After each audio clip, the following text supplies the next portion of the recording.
Welcome to another edition of Mulligan Speakers International MSI Showcase. I'm Diane Mulligan, president of Mulligan Speakers International. Each week we invite our speakers to come on and talk about timely topics so you, the meeting planner, can get a great idea about their passions, more about who they are, and most importantly, how well they can integrate current events into their areas of expertise. Today we're talking to Chuck Blakeman. Hi, Diane. It's good to be with you. Thanks so much for coming on. I really appreciate it. Chuck, tell us a little bit about yourself, your passions, what you like to do.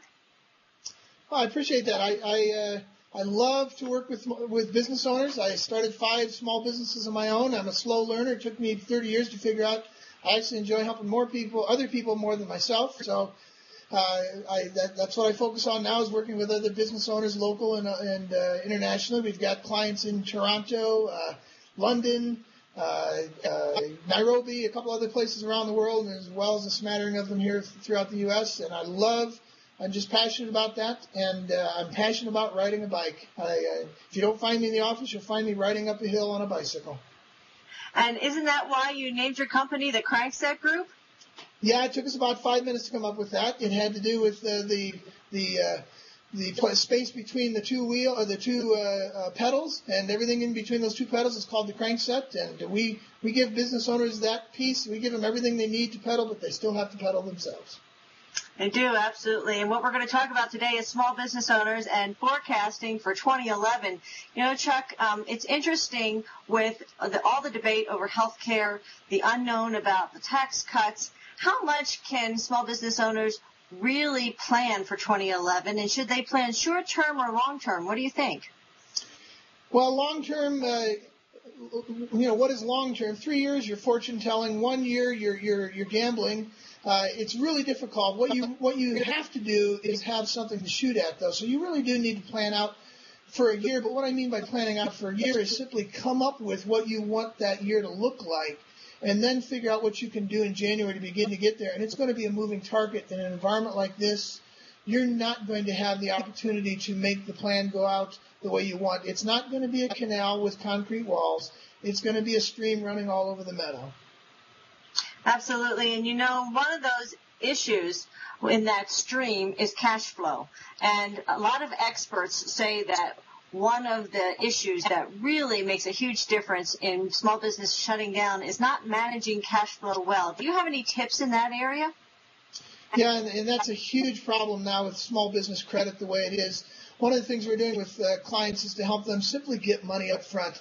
And a lot of that has to do with confidence. Do I have the confidence to believe that I'm worth the revenue that I should be bringing in? We have one fairly large design firm we're working with, and we've gotten them to simply ask for, if they have a $3,000 project, we want them to get $2,000 up front, and they just ask for it. And half the time they get it, and half the time they get $1,000 instead. Sometimes they get more.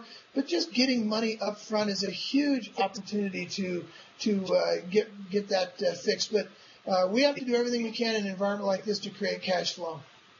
It's very, very important. Another thing that small owners come up against is something you call tyranny of the urgent. Can you explain what that issue is and how it can really cause problems for all of us? Yeah, every day when I get out of bed, I'm faced with 2 opposing forces, the tyranny of the urgent and the priority of the important. And the tyranny of the urgent is all those things that will pull on me today that I need to solve today. They're urgent things that aren't necessarily important, but I got to pay my mortgage. That's important. I've got to make 3 chairs for a client. That's important. I've got to do customer service. All those things are seemingly important, but they're really just urgent because they don't help us build a business that makes money while we're on vacation.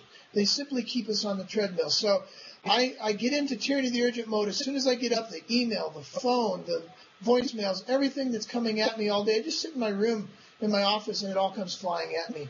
And I've got to figure out how to get out of tyranny of the urgent mode and get into priority of the important mode.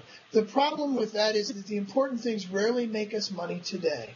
They make us money 3 months from now, 6 months from now. They're the kinds of things that will build a business for us so that we're sitting when we're sitting on a beach somewhere, we can look at our crackberry and we can see that the business is making money for us when we're gone.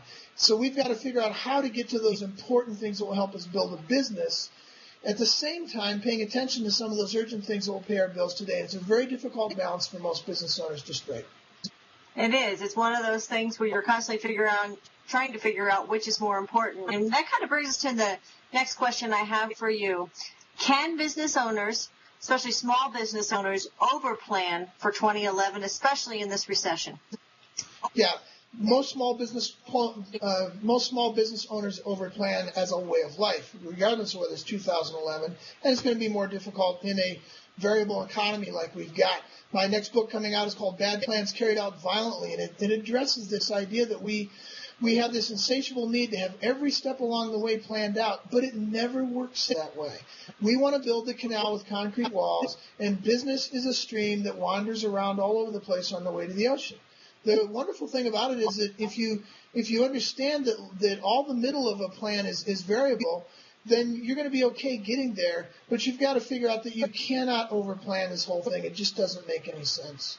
Right, right. So if you were speaking to audiences, either small business audiences in a small setting or a large setting, what would be your take-home messages that they could actually immediately start to act upon once they got back to the office? I call it the 2.1 plan. You need to figure out what are the 2.1 things that will make you successful this year. And it's real simple. You need to have a sane assessment of where you are. You need to go back to your office and say, well, how much revenue do we have right now? What's our profit margin? What's our net profit? What's our cash flow situation? And then where am I at in terms of my confidence, my leadership, my understanding of where my business is at and how I'm leading it? I need to have a sane assessment of those things. Very few business owners have that. So that's number one. Number two is I need to figure out where I want to be at the end of 2011. Don't try and figure out all the middle. You're going to figure that out as you go. Figure out where you want to be at the end of the year. What does my profit look like? What does my revenue look like? Where's my leadership capabilities? How many more people do I need? What's my infrastructure? I need to have a good, clear understanding of what I want it to look like when I get to the end of 2011. And that's the second thing. And the 2.1, the point one is simply, what's the next few things I can do in January to begin getting me there? I need to know where I am. I need to know where I want to end up. And I need the next few steps. And that's really all we get.